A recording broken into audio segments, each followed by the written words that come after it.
त्यांचा जो दुसरा राजकारणाचा मुद्दा आहे त्याच्यावर तर आम्ही सहमतच नाही, कारण आम्हाला कोणी पण कोणत्या पक्षाचा आहे कोणाचा आहे असं म्हणलं जातं.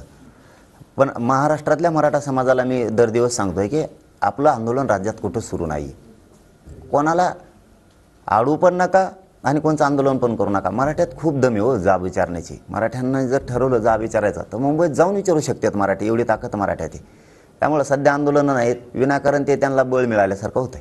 काल महाराष्ट्र म्हणला की मुंबईमध्ये जावं लागेल, जर तुम्ही लोकांचा कौल पण काल विचारत होता की जायचं का, अशा पद्धतीने तुम्ही विचारत होता. नेमकं काय तुमच्या डोक्यात आहे, मुंबईला तुम्ही जाणार आहे का? नाही, डोक्यात काय नाही, जे बोलतो ते स्पष्ट मीडियाच्या बांधवासमोर बोलतो आणि मीडियाच्या बांधवांनी इतका विश्वास मी दुसऱ्यावर ठेवत पण नाही. मला काही बोलायचं असलं, सरकारशी बोलायचं असलं, कोणाशी बोलायचं असलं, मीडियाशिवाय मी बोलतच नाही. ते पारदर्शक माझ्या कामाला आलं, माझ्या समाजाच्या पण कामाला आलेलं आहे. त्यामुळं कारण काही नाही, पण हे देणार नसले मुंबई आमची आहे ना, आम्ही का जाऊ नये का मुंबईत? सगळी दुनिया जाते ना, आम्ही एकट्याने जायचं नाही का?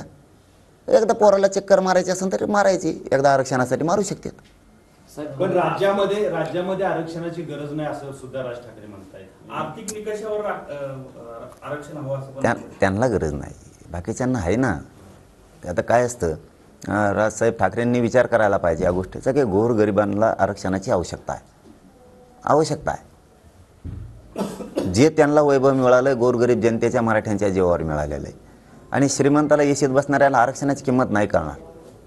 ही झळ गोरगरीब जनतेला बसलेली. त्यांच्या भावना फक्त एकदा जाणून घ्या आणि मग म्हणा तुम्ही मराठ्यांना किंवा महाराष्ट्राला आरक्षणाची गरज नाही. एकदा त्यांच्या घरी जाऊन विचारा, विद्यार्थ्यांना विचारा, विद्यार्थ्यांना विचारा, तुला आरक्षणाची गरज आहे का?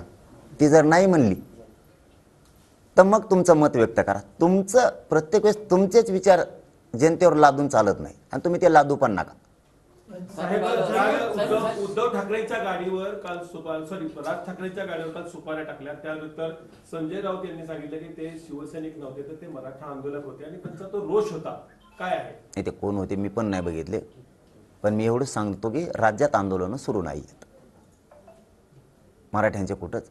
विनाकारण कोणी फडणवीस साहेबांची सुपारी घेतल्यासारखं ते अभियान सुरू केलं, षडयंत्र.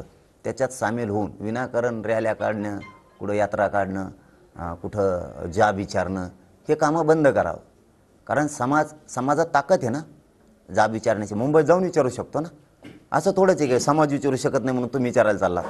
आंदोलनच नाही, विनाकारण त्यांना गालबोट लावायचं आंदोलनाला. त्यांचं ऐकून कोणत्याच मराठा समाजानं आंदोलन करू नये ही इच्छा आहे. शेवटी निर्णय त्यांचा आहे.